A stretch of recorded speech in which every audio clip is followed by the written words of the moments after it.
ಈ ಸರಿ ಇರ್ಬೋದು ನಾವು ಅದನ್ನ ಗಂಗಾಸಾಗರ ಅಂತ ಹೇಳ್ತಾರೆ. ಗಂಗಾಸಾಗರ ಕಲ್ಕತ್ತಾ ಹತ್ರ ಇದೆ. ಕಲ್ಕತ್ತಾ ಹತ್ರ ಗಂಗೆ ಸಾಗರವನ್ನ ಸೇರ್ತಕ್ಕಂತ ಜಾಗ, ಅದು ಪುಣ್ಯಕ್ಷೇತ್ರ ಅಂತ ಹೇಳ್ತಾರೆ. ಹಾಗಾಗಿ ಸಮುದ್ರ ಸ್ನಾನ ಕೂಡ ಅತ್ಯಂತ ಪವಿತ್ರವಾಗಿರ್ತಕ್ಕಂಥದ್ದು. ಯಾಕೆಂದ್ರೆ ಪುಣ್ಯ ನದಿಗಳ ಬಗ್ಗೆ ಹೇಳ್ತಾರೆ.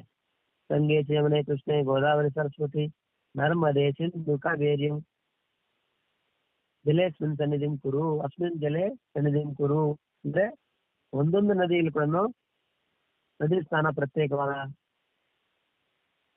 ಪುಣ್ಯ ಪ್ರಾಪ್ತಿ ಆಗುತ್ತೆ ಅಂತೇಳಿ ಅದಕ್ಕೆ ಸಂಬಂಧಪಟ್ಟಂತೆ ಬೇರೆ ಬೇರೆ ಸಮಯದಲ್ಲಿ ಒಂದು ವಿಶೇಷವಾದ ಕಾಲ ಬರ್ತವೆ. ಹಬ್ಬ ಹರಿದಿನ ಪರ್ವ ನದಿಗಳಿಗೆ ಎಲ್ಲ ಇದು ಬರ್ತವೆ. ಅವಾಗೆಲ್ಲ ಸ್ನಾನ ಮಾಡ್ತಿರ್ತಾರೆ. ಆದ್ರೆ ಸಮುದ್ರ ಸ್ನಾನ ಎಲ್ಲಾ ನದಿಗಳ ಸಂಗಮದ್ರಿಂದ ಸಮುದ್ರ ಸ್ನಾನ ಅತ್ಯಂತ ಪವಿತ್ರವಾಗಿದ್ದು ಅಂತೇಳಿ ಕೂಡ ಹೇಳ್ತಾರೆ. ಹಾಗಾಗಿ ಗಂಗಾಸಾಗರ ಒಂದು ಇಲ್ಲಿದೆ ಕಲ್ಕತ್ತಾ ಹತ್ರ. ಗಂಗೆ ಗೋಮುಖದ ಸುತ್ತಿ ಅಲ್ಲಿಂದ ಹರಿತಾ ಬಂದು ಕೊನೆಗೆ ಗಂಗಾಸಾಗರ ಅನ್ನೋ ಜಾಗದಲ್ಲಿ ಗಂಗೆ ಸಾಗರವನ್ನ ಸೇರ್ತಕ್ಕಂಥ ಜಾಗ, ಅದಕ್ಕೆ ಗಂಗಾಸಾಗರ ಅಂತ ಹೇಳ್ತಾರೆ. ಅರ್ಥಾತ್ ಇವೆಲ್ಲ ಕೂಡ ಗಂಗಾ ಸಾಗರ ಧಾಮ ಬರುತ್ತೆ. ಗಂಗಾಸಾಗರ ಧಾಮ ಅಂದ್ರೆ ಅಲ್ಲಿರ್ಬೇಕು, ನಾವು ಹೋಗಿ ಬರಬಹುದು. ಅಂದ್ರೆ ತೀರ್ಥಯಾತ್ರೆ ಮಾಡೋದು, ಪುಣ್ಯಕ್ಷೇತ್ರವನ್ನ ದರ್ಶನ ಮಾಡಬಹುದು. ಅಂದ್ರೆ ಪುಣ್ಯಕ್ಷೇತ್ರ ಪ್ರಪಂಚದಲ್ಲಿ ಎಷ್ಟೆಲ್ಲ ಪುಣ್ಯಕ್ಷೇತ್ರಗಳಿವೆ. ಅದು ಗಂಗಾ ಆಗ್ಲಿ, ಯಮುನಾ, ಕಾವೇರಿ, ನರ್ಮದಾ, ಸಿಂಧು, ಸರ್ಫ್ ಎಲ್ಲ ದರ್ಶನ ಮಾಡ್ಬೋದು. ಗಂಗಾಸಾಗರ ದರ್ಶನ ಮಾಡ್ಬೋದು. ವ್ರತ ಪರಿಪಾಲನ, ಬೇರೆ ಬೇರೆ ವ್ರತ, ಏಕಾದಶಿ ವ್ರತ, ಚಾಂದ್ರಾಯಣಾದಿ ವ್ರತಗಳು, ಇನ್ನು ಬೇರೆ ಬೇರೆ ವ್ರತ ಅವೆಲ್ಲ ಕೂಡ ಪಾಲನೆ ಕೂಡ ಮಾಡ್ಬೋದು. ಇದು ದಾನ ಧರ್ಮ ಪರೋಪಕಾರ ಇವು ಕೂಡ ಮಾಡಬಹುದು. ಸರ್ವಮತೇನ ಜ್ಞಾನವಿಹೀನ ಎಲ್ಲ ಮಾಡಿದ್ರು ಜ್ಞಾನವಿಹೀನ ಜ್ಞಾತೇನ ಮುಕ್ತಿಂ ನಾ ಬಯಸಿ ಎಲ್ಲ ಮಾಡಿದ್ರು ಜ್ಞಾನ ಇಲ್ಲ ಅಂತಂದ್ರೆ ಮುಕ್ತಿ ಕೊಡ್ಲಿಕ್ಕೆ ಸಾಧ್ಯ ಇಲ್ಲ. ಅರ್ಥ ಆಗ್ತಿದ್ರೇನು ಅಂದ್ರೆ ಇವೆಲ್ಲ ವ್ಯರ್ಥವಾದರೆ ಅಂತ ಪ್ರಶ್ನೆ ಬರ್ತದೆ ನನಗೆ. ಅಂದ್ರೆ ನೋಡಿ, ತೀರ್ಥಯಾತ್ರೆ ಮಾಡ್ತೀವಿ, ತೀರ್ಥ ದರ್ಶನ ಮಾಡ್ತೀವಿ, ಮತ್ತು ವ್ರತ ಉಪವಾಸಾದಿಗಳನ್ನ ಮಾಡ್ತೀವಿ, ದಾನ ಧರ್ಮಾದಿಗಳನ್ನ ಮಾಡ್ತೀವಿ. ಅಂದ್ರೆ ಇಷ್ಟಕ್ಕೆ ಕೊನೆ ಆಗಲಿಲ್ಲ ಅಂದ್ರೆ ಇವೆಲ್ಲ ಯಾಕೆ ಮಾಡ್ಬೇಕಂತಾರೆ ಅಂತ ನೀವು ಹೇಳ್ಬೋದು. ಆದ್ರೆ ಜ್ಞಾನ ಸಾಧನೆಗೆ ಇವೆಲ್ಲ ಕೂಡ ಸಹಕಾರಿ ಸ್ಥಾನಗಳೇ. ಇವೆಲ್ಲವನ್ನು ಕೂಡ ಹೇಗೆ ಮಾಡಬೇಕು ಹೇಳ್ಕೊಂಡು ಅದನ್ನು ಪ್ರತಿಫಲಾಪೇಕ್ಷೆ ಇದೆ. ಪ್ರತಿಫಲಾಪೇಕ್ಷೆಯಲ್ಲಿ ಸಾಮಾನ್ಯವಾಗಿ ನೋಡಿ, ಪುಣ್ಯಕ್ಷೇತ್ರ ಕೂಡ ಏನೋ ಒಂದು ಕೆಲವು ಉದ್ದೇಶ ಕೊಡ್ತಾರೆ. ನಾನು ಇಂಥ ಅಥವಾ ತಿರುಪತಿಗೆ ದೇವರಿಗೆ ಆಯ್ಕೆ ಮಾಡ್ಕೊತಾರೆ. ಆಮೇಲೆ ಆರೋಗ್ಯ ಚೆನ್ನಾಗಿಲ್ಲ, ನನಗೆ ಆರೋಗ್ಯ ಚೆನ್ನಾಗಿ ನಾನು ಬಂದು ಇಲ್ಲಿಗೆ ನನ್ನ ಮುಡಿ ಅರ್ಪಿಸಿ ಕೂದಲು ಕೊಟ್ಟು ಬರ್ತೀನಿ ಅಂತೇಳಿ ಹೇಳ್ತಿರ್ತಾರೆ. ಇನ್ನೇನೋ ಕಾಣಿಕೆ ಹಾಕ್ತೀನಿ, ಅಥವಾ ಇಷ್ಟು ಜನ ವ್ರತ ಮಾಡ್ತೀನಿ, ಅಥವಾ ಇಷ್ಟು ಜನರಿಗೆ ಅನ್ನದಾನ ಮಾಡಿಸ್ತೀನಿ. ಇವೆಲ್ಲ ಕೂಡ ಕೋರಿಕೆಗಳಿಂದ ಇವೆಲ್ಲ ಮಾಡ್ತಾರೆ. ಈಗ ಏನೂ ಮಾಡದೇ ಇರೋನಿಗಿಂತ ಕೋರಿಕೆಗಳಿಂದ ಮಾಡೋರು ಒಳ್ಳೆಯವರೇ. ಬೇರೆ ಕೋರಿಕೆಯಿಂದ ಮಾಡೋದು ಕೆಟ್ಟದ್ದ ಅಂತ ಹೇಳ್ಬೋದು. ಒಳ್ಳೆ ಇದೆ. ಯಾರಿಗಿಂತ ಒಳ್ಳೇದು? ಏನೂ ಮಾಡದೇ ಇರ್ತಾರಲ್ಲ ಅವನಿಗಿಂತ ಇವನು ಒಳ್ಳೆಯವನೇ. ಕನಿಷ್ಠ ಕೋರಿಕೆ ಇಟ್ಕೊಂಡು ದೇವರು ಅಂತಾನೆ, ದಾನ ಅಂತಾನೆ, ಧರ್ಮ ಅಂತಾನೆ, ಪರೋಪರೆ ಅಂತ. ಏನು ಮಾಡಿದ ನಾಸ್ತಿಕರಿಗಿಂತ ಒಳ್ಳೆಯನಲ್ವೇ? ಆದ್ರೆ ಒಂದು ವೇಳೆ ಇವನು ಕೂಡ ಸ್ವಲ್ಪ ಮುಂದೆ ಹೋಗಿ ನಿಸ್ವಾರ್ಥ ಭಾವನೆಯಿಂದ ಇಲ್ಲ ಮಾಡಿದರೆ ಇನ್ನು ಅವನ ಬಗ್ಗೆ ನಾವು ಹೇಳ್ಬೇಕಾದ ಮಾತೇ ಇಲ್ಲ. ಅರ್ಥಾತ್ ಅವೇ ಜ್ಞಾನ ಪ್ರಾಪ್ತಿಗೆ ಸಾಧನೆಗಳಾಗಿವೆ. ಪುಣ್ಯಕ್ಷೇತ್ರ ದರ್ಶನ ಆಗಿರ್ಬೋದು, ಇನ್ನೊಂದು ವ್ರತಗಳನ್ನ ಮಾಡ್ತಕ್ಕಂಥದ್ದು, ದಾನ ಧರ್ಮ ಉಪಕಾರ, ಇವೆಲ್ಲವನ್ನು ಕೂಡ ಒಳ್ಳೆ ಅಪೇಕ್ಷೆ ಬಿಟ್ಟು ಮಾಡಿದ್ದಾದ್ರೆ ಅದು ಜನ್ಮಕ್ಕೆ ಮತ್ತೆ ಅದೇ ಜ್ಞಾನಕ್ಕೆ ಕೂಡ ಸಹಕಾರಿ ಸಾಧನೆಗಳಾಗಿ ಮಾರ್ಪಡಲಿವೆ. ಅರ್ಥಾತ್ ಪುಣ್ಯಕ್ಷೇತ್ರ ದರ್ಶನ ಮಾಡಬಹುದು. ಇನ್ನು ವ್ರತ, ಚಂದ್ರಾಯಣ ವ್ರತ, ಇಂತಹ ವ್ರತಗಳು ಕೂಡ ಮಾಡಬಹುದು, ಮತ್ತು ದಾನ ಧರ್ಮ ಪರೋಪಕಾರ ಕೂಡ ಮಾಡಬಹುದು. ಆದ್ರೆ ನ್ಯಾಯ ಇಲ್ಲ ಅಂದ್ರೆ ಮುಕ್ತಿ ಇಲ್ಲ. ಯಾವ ಜ್ಞಾನ? ಆತ್ಮಜ್ಞಾನ. ನಾನು ಯಾರು ಅಂತರ್ಗಣ ಅರ್ಥಾತ್ ಇದೆಲ್ಲ ಅವಶ್ಯಕವಾಗಿ ಮಾಡಬೇಕು, ಮಾಡಬಾರ್ದಲ್ಲ. ಆದರೆ ಅಷ್ಟಕ್ಕೆ ಅದೇ ಕೊನೆ, ಅದಕ್ಕೆ ಅರ್ಥ ಆಯ್ತು. ಏನು ತೀರ್ಥಯಾತ್ರೆ ಮಾಡ್ಬಿಟ್ಟ, ತಿಳ್ಕೊಂಡ್ಬಿಟ್ಟ, ಸಾಮಾನ್ಯ ನೋಡ್ತೀವಿ. ಸ್ವಾಮಿ ಎರಡು ಹೇಳ್ತಿರ್ತಾರೆ, ನಾನು ಎಲ್ಲ ಬದ್ರಿನಾಥ್ ಹೋದೆ, ಕೇದಾರ್ ಹೋಗಿದ್ದೆ, ಗಂಗೋತ್ರಿ, ಯಮುನೋತ್ರಿ, ತಿರುಪತಿ, ಕಾಳಹಸ್ತಿ, ಅಷ್ಟಾದಶ ಪೀಠಗಳು, ಶಕ್ತಿ ಪೀಠಗಳು ಎಲ್ಲ ನದಿ ಎಲ್ಲ ದರ್ಶನ ಮಾಡಿಬಿಟ್ಟಿದ್ದಾರೆ. ಇನ್ನು ಅದೇನು ಮಾಡಬೇಕು? ಇಲ್ಲೇ ಇದೆ, ಇವತ್ತು ತೀರ್ಥಯಾತ್ರೆ ಮಾಡಿದ್ದೀನಿ, ತುಂಬಾ ಸಂತೋಷ, ಆನಂದ, ಒಳ್ಳೇದಿಲ್ಲ ಅಂತಲ್ಲ. ಅಷ್ಟಕ್ಕೆ ಆಗೋಗ್ಲಿಲ್ಲ, ಅಷ್ಟಕ್ಕೆ ಜೀವನ ಸಾರ್ಥಕ ಆಗೋಯ್ತಾ ಅಂದ್ರೆ ಇಲ್ಲ. ಒಳ್ಳೇದೇ ಮಾಡಿದ್ದೀನಿ, ಅದನ್ನು ಮಾಡ್ಬೇಕಾದ್ರೆ ಸ್ವಲ್ಪ ಇನ್ನು ನಿಷ್ಕಾಮತೆಯಿಂದ ಮಾಡಿದ್ರೆ ಇನ್ನೂ ಒಳ್ಳೇದು. ಯಾಕೆ? ಆವಾಗಲೇ ಜ್ಞಾನ ಪ್ರಾಪ್ತಿಗೆ ಅವು ಕೂಡ ಸಹಕಾರಿ ಸಾಧನೆಗಳಾಗ್ತವೆ. ಎಲ್ಲ ನೋಡ್ಬಿಟ್ಟಿದೆ ಸ್ವಾಮಿ, ಇನ್ನು ಅದೇನು ಮಾಡ್ಬೇಕಾದಿಲ್ಲ. ಇನ್ನು ಆನಂದವಾಗಿ ಮೋಜು ಮಸ್ತ್ ಮಾಡ್ತಿದ್ದು ಬಿಡೋದೇ ಇಲ್ಲ. ಇಲ್ಲಿ ಕೆಲವರು ಹೇಳ್ತಿರ್ತಾರೆ, ಏನು ಸ್ವಾಮಿ ನಾನು ಪ್ರತಿ ಏಕಾದಶಿ ವ್ರತ ಮಾಡ್ತೀನಿ, ಕೃತ್ಯಾಂದ್ರಾಯಣ ವ್ರತ ಮಾಡ್ತೀನಿ, ನೋಡ್ಬೇಕಿಂತ ಅವ್ರು ಯಾವಾಗಲೂ ವ್ರತಾನೆ, ಆ ವ್ರತ ಈ ವ್ರತ ಯಾವಾಗಲೂ ವ್ರತಾನೆ. ಒಳ್ಳೇದೇ, ಅದ್ರ ಉದ್ದೇಶ ಏನು? ಯಾವ್ದಕ್ಕ ವ್ರತ ಮಾಡ್ತಿದ್ದೀವಿ? ಈ ಲೋಕದಲ್ಲಿ ಇನ್ಯಾರು ಸುಖ ಪ್ರಾಪ್ತಿಗಾಗ್ಯ, ಇನ್ಯಾರು ಕೋರ್ಕೊಂಡ ನೋಡಿ, ನಮ್ಮ ಮಗಳಿಗೆ ಮದುವೆ ಆದ್ರೆ ನಾನು ಇಂಥ ವ್ರತ ಮಾಡ್ತೀನಿ, ಇಂಥ ದಾನ ಮಾಡ್ತೀನಿ, ಇವೆಲ್ಲ ಕೂಡ ಇಟ್ಕೊಂಡು ವ್ರತ ದಾನಾದಿಗಳನ್ನ ಮಾಡ್ಕಂತವ್ರು ಲೋಕದಲ್ಲಿ ನೋಡಿ ಮಾಡಿಸ್ತಾರೆ ಕೂಡ. ಎಲ್ಲ ಒಂದು ವಿಧಾನದಲ್ಲಿ ಶಾಸ್ತ್ರಾನುಸಾರವಾಗಿ ಗ್ರಹ ದೋಷ ಇದ್ದಾಗ ಮದುವೆ ಆಗಲಿಲ್ಲ, ಇನ್ನೇನು ತೊಂದರೆ ಇದೆ, ಅನಾರೋಗ್ಯ ಪೀಡಿಸ್ತಾ ಇದೆ, ಅವ್ರಿಗೆ ಇಂಥ ದಾನ ಮಾಡಿ ಅಥವಾ ಇಂಥ ವ್ರತ ಮಾಡಿ ವಿಧಿ ಪ್ರಕಾರ ಮಾಡಿಸ್ತಾರೆ. ಅದರಿಂದ ಫಲ ಕೂಡ ಪ್ರಾಪ್ತಿ ಆಗುತ್ತೆ. ಇದರಲ್ಲಿ ಎರಡು ಮಾತು ಇಲ್ಲವೇ ಇಲ್ಲ. ಎಲ್ಲ ಬರೀ ಸುಳ್ಳು. ಏನು ಬ್ರಾಹ್ಮಣರು ಅವರ ಒಂದು ಸ್ವಂತ ಆದಾಯ ಮಾಡ್ಕೊಳ್ಳಿಕ್ಕಾಗಿ ಅಲ್ಲ. ಬ್ರಾಹ್ಮಣರು ಒಂದು ವೇಳೆ ಅವರಲ್ಲಿ ಸ್ವಾರ್ಥ ಇರ್ಬೋದೇನೋ, ಅಥವಾ ಇನ್ನು ಕೆಲವರು ಹೇಳೋರಲ್ಲಿ ಕೂಡ ಸ್ವಾರ್ಥ ಇರ್ಬೋದೇನೋ. ಆದ್ರೆ ಶಾಸ್ತ್ರದಲ್ಲಿ ಮಾತ್ರ ಶಾಸ್ತ್ರ ಮಾತ್ರ ಯಾವತ್ತೂ ಎಲ್ಲರ ಕ್ಷೇಮವನ್ನು ಕೋರಿನ ಅಲ್ಲಿ ಸ್ವಾರ್ಥ ಇರೋದಿಲ್ಲ. ಮಾಡೋರಲ್ಲಿ ದೋಷ ಇರ್ಬೋದು, ಇಲ್ಲ ಅಂತ ಹೇಳಿಲ್ಲ. ಮಾಡೋರಲ್ಲಿ ಆಸೆ ಇರ್ಬೋದು, ಸ್ವಾರ್ಥ ಇರ್ಬೋದು, ಲೋಭ ಗುಣ ಇರ್ಬೋದು. ಆದ್ರೆ ಶಾಸ್ತ್ರ ಒಂದು ವಿಧಾನ ಮಾಡಿದ್ದಾರೆ ಎಲ್ಲ ಕ್ಷೇಮಕ್ಕಾಗಿ. ಹಾಗಾಗಿ ಜ್ಯೋತಿಷ್ ಅಂತ ಹೇಳ್ತಾರೆ, ಸುಳ್ಳು ಹೇಳೋರು ಸುಳ್ಳಾಗ್ಬೋದು, ಇಲ್ಲ ಅಂತಲ್ಲ. ಜ್ಯೋತಿಷ್ ಹೇಳೋರು ಲೋಭಿಗಳಾಗಿರ್ಬೋದು, ಕಪಟಿಗಳಾಗಿರ್ಬೋದು, ತಮ್ಮ ಸ್ವಾರ್ಥಕ್ಕಾಗಿ ಏನೋ ಹೇಳ್ಬೋದು, ನಿಮ್ಮಿಂದ ಇನ್ನೇನೋ ಡ್ಯೂಟಿ ಮಾಡ್ಬೋದು. ಅಂದ್ರೆ ಜ್ಯೋತಿಷ್ಯ ಶಾಸ್ತ್ರಬದ್ಧವಾಗಿ ಕ್ರಮಬದ್ಧವಾಗಿ ನೀವು ಹೇಳಿದ್ದಾದ್ರೆ ಸರಿಯಾಗಿರ್ತದೆ. ಅದಕ್ಕೆ ಪರೀಕ್ಷೆ ಮಾಡಿ ನೋಡ್ಕೋಬಹುದು. ಜ್ಯೋತಿಷಾಸ್ತ್ರ ಅಂತಕ್ಕಂಥದ್ದು ಏನು ಇವತ್ತಿನ ವಿಜ್ಞಾನ, ಗ್ರಹಗಳು, ಗ್ರಹಾಂತರ ಬಗ್ಗೆ ನಮಗೆ ಯಾವ್ಯಾವ ಗ್ರಹ ಎಲ್ಲೆಲ್ಲಿದೆ, ಹೇಗೆ ಸುತ್ತಾವೆ, ಇವೆಲ್ಲ ನಮಗೆ ಈ ನಡುವೆ 200-300 ವರ್ಷ ಇದಕ್ಕೆ ಗೊತ್ತಿದ್ದು. ಆದ್ರೆ ಖಗೋಳಶಾಸ್ತ್ರ, ಜ್ಯೋತಿಷಾಸ್ತ್ರ ಅಂತಕ್ಕಂಥದ್ದು ಲಕ್ಷಾಂತರ ವರ್ಷ ಹಿಂದೆನೆ ಸೂರ್ಯನ ಗಮನ, ಚಂದ್ರನ ಗಮನ, ಗ್ರಹ ಯಾವಾಗ ಬರುತ್ತೆ, ಯಾವತ್ತು ಗ್ರಹಣ ಎಲ್ಲನೂ ಹೇಳ್ತಾ ಇದ್ರು. ಅದಕ್ಕೆ ಯಾವ ಆಧಾರ ಯಾವ್ದು ಗೊತ್ತೇ? ಜ್ಯೋತಿಷಾಸ್ತ್ರ. ಜ್ಯೋತಿಷಾಸ್ತ್ರ ಅಂದ್ರೆ ಎಲ್ಲ ಮ್ಯಾಥಮೆಟಿಕ್ಸ್ ಇದ್ದಾಗೆ. ನೀವು ಜ್ಯೋತಿಷಾಸ್ತ್ರ ಕಲಿಬೇಕಂದ್ರೆ ಕಾಶಿಯಲ್ಲಿ ಕಲಿಬಹುದು. ವ್ಯಾಕರಣಶಾಸ್ತ್ರ, ವೇದಕ್ಕೆ 6 ಅಂಗಗಳು ಅಂತ ಹೇಳ್ಕೊಂಡಿದ್ವಿ. ಚಂದ ಪಾದೋತು ವೇದಸ್ಯ ಹಸ್ತೋ ಕಲ್ಪೋತ್ಯ ಪಠ್ಯತೆ, ಜ್ಯೋತಿಷಾಮಯನಂ ಚಕ್ಷುಃ ನಿರುಕ್ತಂ ಶ್ರೋತ್ರ ಮುಚ್ಯತೆ, ಶಿಕ್ಷಾ ಗ್ರಹಣಂತೆ ವೇದಸ್ಯ ಅಂಕಂ ವ್ಯಾಕರಣಂ ಸ್ಮೃತಂ, ಅಸ್ಮಾತ್ ಸಾಂಗಮ ದೇತೈವ ಬ್ರಹ್ಮ ಲೋಕೆ ಮಹೀಯತೆ. ವೇದಕ್ಕೆ 6 ಅಂಗಗಳು. ಹಾಗಾಗಿ ಜ್ಯೋತಿಷ್ಯವನ್ನ ಚಕ್ಷು ಅಂದ್ರೆ ಕಣ್ಣು, ವೇದಕ್ಕೆ ಕಣ್ಣಿದ್ದ ಹಾಗೆ. ಯಾವುದು? ಜ್ಯೋತಿಷಾಸ್ತ್ರ.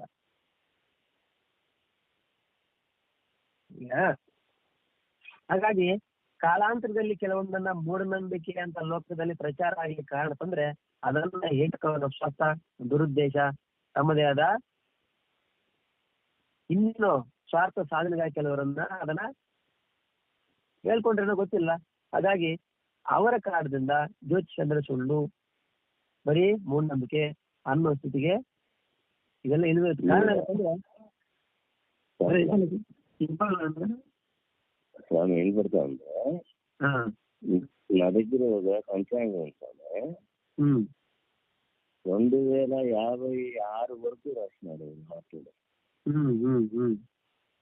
జ్యోతిష్ శాస్త్రంతోనే. ఎప్పుడప్పుడు 52 చంద్రగ్రహణం కావచ్చు, సూర్యగ్రహణం 54, 56 అంటే ఇంకా చూపవచ్చు. 35 సంవత్సరాల ముందరకే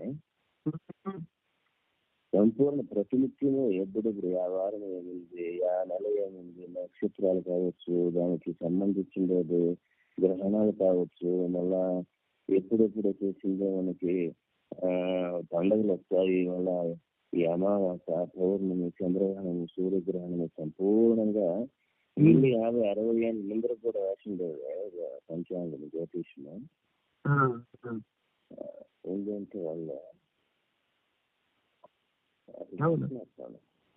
అదే ఆ శ్రీశైల సిద్ధార్థి కదా.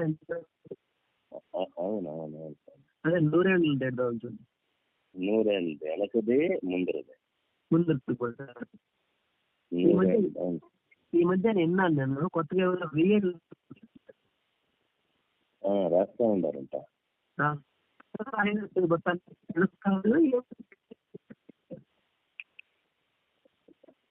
లైన్ మళ్ళా డిస్టర్బెన్స్ అవుతాను. ఇప్పుడు ఉందా?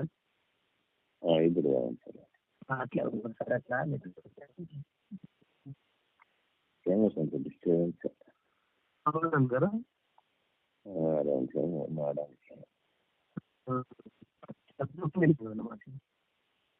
ఏమో మీరు మాట్లాడేది అర్థమవుతుంది. అంటే ఇప్పుడైనా అప్పటి నుంచేనా? ఇప్పుడు అప్పటి నుంచి బాగుంది. ఇప్పుడు బాగుంది సార్. చూడండి కాయ జాయింట్ పక్కకి അവിടെ ഇത്തിരി ജാൻഡി പക്കെ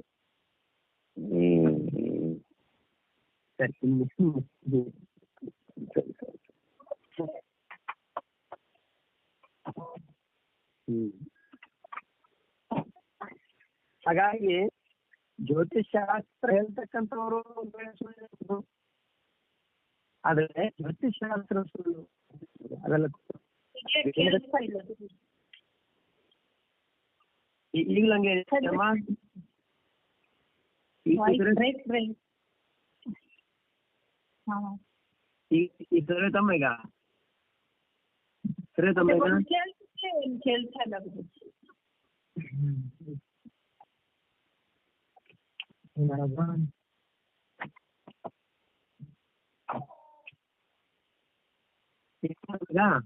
ನೋಡಿ ಅಮ್ಮ. ಕೇಳಿಸುತ್ತಿದ್ದೆ ಅಮ್ಮ, ಕೇಳಿಸುತ್ತೆ. ಅವರು ಸರಿ ಆಗುತ್ತೆ, ಮಾಡ್ತಾರಲ್ಲ.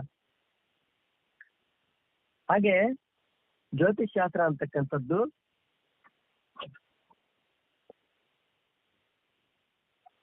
ಎಂದೂ ಸುಳ್ಳಲ್ಲ. ಆ ಹೇಳೋರು ಸುಳ್ಳಾಗ್ಬೋದು ಅಥವಾ ಅವರು ಕೆಟ್ಟವ್ರು ಇರ್ಬೋದೇನೋ ಗೊತ್ತಿಲ್ಲ. ಹಾಗಾಗಿ ಇದೆಲ್ಲ ಬರೀ ಸುಳ್ಳು ಅಂತ ಖಂಡಿತ ಇಲ್ಲ. ಹಾಗಾಗಿ ಇನ್ನು ನೋಡಿ, ಸಾವಿರ ವರ್ಷಗಳ ಹಿಂದೆನೆ ಸೂರ್ಯ ಚಂದ್ರನ ಗಮನ, ಯಾವಾಗ ಅಮಾವಾಸ್ಯೆ ಬರ್ತದೆ, ಹುಣ್ಣಿಮೆ ಯಾವಾಗ ಬರ್ತದೆ, ಯಾವತ್ತು ಅಂದ್ರೆ ಇನ್ನು ನಮಗೇನು ವಿಜ್ಞಾನ ಅಂತಕ್ಕಂಥದ್ದು ಅದರ ಹೆಸರೇ ಇರಲಿಲ್ಲ. ಅಷ್ಟೊತ್ತಿಗಾಗಲೇ ಇವೆಲ್ಲರ ಬಗ್ಗೆ ಜ್ಞಾನ ಇತ್ತು. ಕಾಶಿಯಲ್ಲಿ ಇವತ್ತು ಕೂಡ ಒಂದ್ ವೇಳೆ ಜ್ಯೋತಿಷಾಸ್ತ್ರ ಕಲಿಬೇಕಂದ್ರೆ ಒಂದು 10 ವರ್ಷ ಹಿಡಿತದೆ. ಹೋಗಿ ಯಾರಾದ್ರೂ ಓದೋರಿದ್ರೆ ನಿಮ್ಮಲ್ಲಿ ಓದ್ಬೋದು, ಬೇಕಾದ್ರೆ ನಾ ಎಲ್ಲ ಮಾಡ್ಬೋದು. ಆದ್ರೆ ಅನಾದಿ ವಿದ್ಯೆಗಳಲ್ಲಿ ಇವತ್ತು ಕೂಡ ₹1 ಯಾವ ತರ ಫೀಸ್ ಅಂತ ಏನಿಲ್ಲ. ಇವತ್ತು ಕೂಡ ಉಚಿತವಾಗಿ ಎಲ್ಲಾ ವಿದ್ಯಾಭ್ಯಾಸ ಹೇಳೋರಿದ್ದಾರೆ. ನಾವೆಲ್ಲ ಓದ್ಕೊಂಡ್ ಬಂದೆಲ್ಲ ಹಂಗೇನೆ, ನಾವೇನು ಫೀಸ್ ಕಟ್ಟಿದ್ದಿಲ್ಲ, ಇನ್ನೇನೋ ಅವ್ರಿಗೇನೋ ಇದು ಕೊಟ್ಟಿದ್ದು ಇಲ್ಲ. ಸ್ವಲ್ಪ ಸೇವೆ ಮಾಡ್ಬೇಕಾಗುತ್ತೆ, ಸೇವೆ ಮಾಡ್ತೀವಿ. ಕೆಲವೊಂದೆಲ್ಲ ನೀತಿ ನಿಯಮ ಪಾಲನೆ ಮಾಡ್ಬೇಕಾಗುತ್ತೆ. ಹೀಗೆ ವಿದ್ಯೆ ಅಧ್ಯಯನ ಮಾಡ್ತಾರೆ. ವಿದ್ಯೆ ಅಧ್ಯಯನದಲ್ಲಿ ಎಷ್ಟು ವ್ಯಕ್ತಿ ಸರಳವಾಗಿರ್ತಾನೆ ಅಷ್ಟು ಚೆನ್ನಾಗಿ ವಿದ್ಯಾಭ್ಯಾಸ ಆಗ್ತದೆ. ಹಾಗಾಗಿ ವಿದ್ಯೆ ಅಧ್ಯಯನ ಮಾಡೋ ಸಂದರ್ಭದಲ್ಲಿ ಆ ವಿದ್ಯಾರ್ಥಿ ಹೇಗಿರ್ಬೇಕು, ವಿದ್ಯಾರ್ಥಿ ನಿಯಮಗಳಿದ್ದಾವೆ, ಅವೆಲ್ಲ ನಿಯಮ ಪಾಲನೆ ಮಾಡಿದಾಗೇನೆ ವಿದ್ಯೆ ಪ್ರಾಪ್ತಿ ಆಗುತ್ತೆ. ಅದನ್ನು ಇಲ್ಲಿ ಹೇಳ್ತಿದ್ದಾರೆ ಏನಂತ. ಹಾಗಾಗಿ ಗಂಗಾಸಾಗರ ಗಮನ ಮಾಡುವ ಅಂದ್ರೆ ತೀರ್ಥಯಾತ್ರೆಗಳನ್ನ ಸುತ್ತಿ ಬರಬಹುದು, ಅಥವಾ ವ್ರತ ಉಪವಾಸಾದಿಗಳನ್ನ ಮಾಡಬಹುದು. ಇನ್ನು ದಾನ ಧರ್ಮ ಕೂಡ ಮಾಡಬಹುದು, ಹೌದಲ್ವಾ? ಮತ್ತು ಏನೆಲ್ಲ ಮಾಡಿದ್ರು, ಇಷ್ಟೇ ಆಯ್ತು, ನಮ್ದೆಲ್ಲ ಆಗೋಯ್ತು, ಎಲ್ಲ ಮಾಡ್ಬಿಟ್ಟಿದ್ದೀನಿ, ಅಷ್ಟಕ್ಕೆ ಆಗ್ಲಿಲ್ಲ. ಜ್ಞಾನ ಅಂತಕ್ಕಂಥದ್ದಿಲ್ಲ ಅಂತಂದ್ರೆ ಜನ್ಮಚೇತೇನ ಮುಕ್ತಿ, ಜ್ಞಾನ ವಿಹೀನ ಜನ್ಮಚೇತೇನ ಅಂದ್ರೆ ಜ್ಞಾನ ಇಲ್ಲದೆ ಇದ್ರೆ 100 ಜನ್ಮಗಳಾಗ್ಲಿ 1000 ಜನ್ಮ ಆಗ್ಲಿ ಮುಕ್ತಿ ಅನ್ನೋದು ಪ್ರಾಪ್ತಿ ಆಗಲ್ಲ. ಯಾವ ಜ್ಞಾನ? ಆತ್ಮಜ್ಞಾನ. ಹಾಗಾಗಿ ಅವಶ್ಯಕವಾಗಿ ಕೇವಲ ವ್ರತ ಮಾಡಿದ್ವಿ, ಉಪವಾಸ ಮಾಡಿದ್ವಿ, ದಾನ ಮಾಡಿದ್ವಿ, ಧರ್ಮ ಮಾಡಿದ್ವಿ, ಇಲ್ಲಿಗೆ ನಮ್ದೆಲ್ಲ ಆಗೋಯ್ತು ಇಲ್ಲ. ಹಾಗಾದ್ರೆ ಅವೆಲ್ಲ ವ್ಯರ್ಥನ ಅಂದ್ರೆ ವ್ಯರ್ಥ ಇಲ್ಲ, ಖಂಡಿತ ಅದರಿಂದ ಉಪಯೋಗ ಇದೆ. ಸಾಧ್ಯವಾಗಿಸೋದ್ರಿಂದ ಫಲಾಪೇಕ್ಷೆ ಇದ್ದು ಮಾಡಿದ್ದಾದ್ರೆ ಅದು ಕೂಡ ಜ್ಞಾನಕ್ಕೆ ಸಾಧನವಾಗಲಿದೆ. ಹಾಗಾಗಿ ಜ್ಞಾನಕ್ಕೆ ಇಲ್ಲಿ ಹೆಚ್ಚಿನ ಮಹತ್ವವನ್ನ ಶಂಕರಾಚಾರ್ಯರು ಕೊಡ್ತಾ ಇದ್ದಾರೆ. ಇದು ಶಂಕರಾಚಾರ್ಯ ಶಿಷ್ಯರ ಶ್ಲೋಕಗಳು ಇವೆಲ್ಲ. ಶಂಕರಾಚಾರ್ಯ ಶ್ಲೋಕಗಳು 12 ಆಗೋಯ್ತು. ಈಗ ಅವ್ರ ಶಿಷ್ಯರು 18 ಶ್ಲೋಕಗಳನ್ನ, ಅದು ದ್ವಾದಶ ಮಂಜರಿ, ಇದು 18 ಶ್ಲೋಕ ಇದೆ. ಇದರ ಹೆಸರು ಅಷ್ಟಾದಶ ಮಂಜರಿ ಏನಂತಿದೆ, ಅಷ್ಟೋತ್ತರ ಮಂಜರಿ ಏನಂತಿದೆ.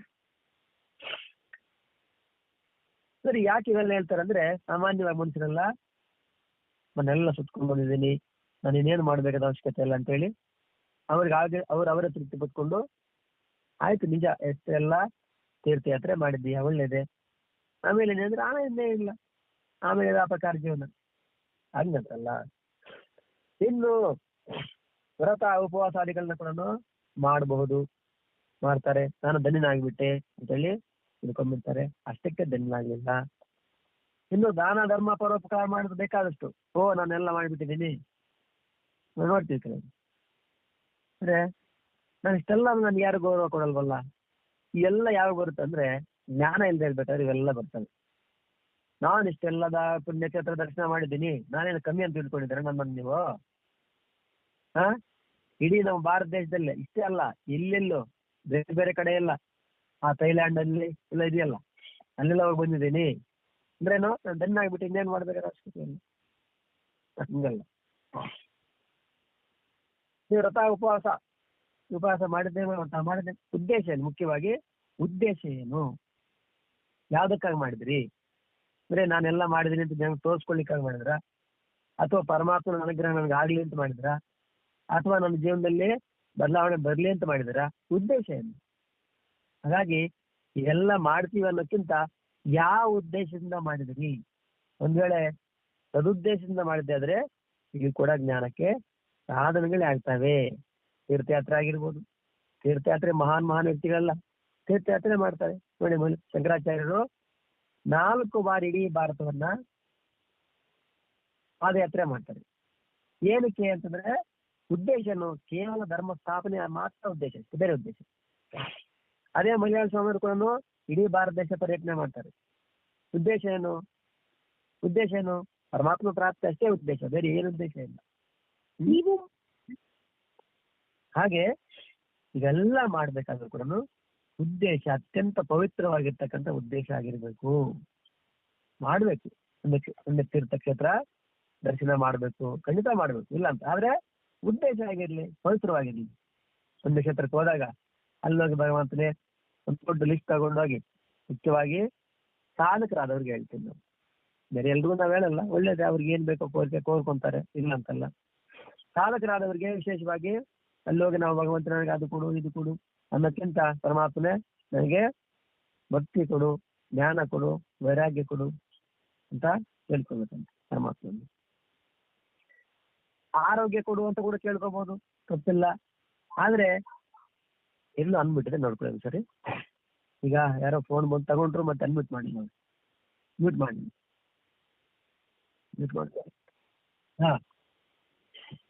ಈಗ ಆಯ್ತು, ಒಂದು ವೇಳೆ ಕೋರಿಕೆಗಳು ಕೋರ್ಕೋಣ, ನನಗೆ ಐಶ್ವರ್ಯ ಕೊಡು, ಅಧಿಕಾರ ಕೊಡು, ಎಲ್ಲ ಕೊಡು. ಏನಕ್ಕಾಗಿ? ಐಶ್ವರ್ಯ ಪರಮಾತ್ಮನ ಕೋರ್ತೀವಿ, ಒಳ್ಳೇದೇ, ಅಧಿಕಾರ ಕೋರ್ಕೋಬಹುದು, ಇಲ್ಲ ಅಂತಲ್ಲ. ಪರಮಾತ್ಮನನ್ನ ಏನ್ ಬೇಕಾದ್ರೆ ಕೋರ್ಕೋಬಹುದಂತೆ, ಧರ್ಮಬದ್ಧವಾದ ಕೋರಿಕೆಗಳನ್ನ ಕೋರ್ಕೋಬಹುದು. ನನಗೆ ಐಶ್ವರ್ಯ ಕೊಡು, ಅಧಿಕಾರ ಕೊಡು, ಎಲ್ಲ ಕೋರ್ಕೋಬಹುದಂತೆ, ತಪ್ಪಿಲ್ಲ.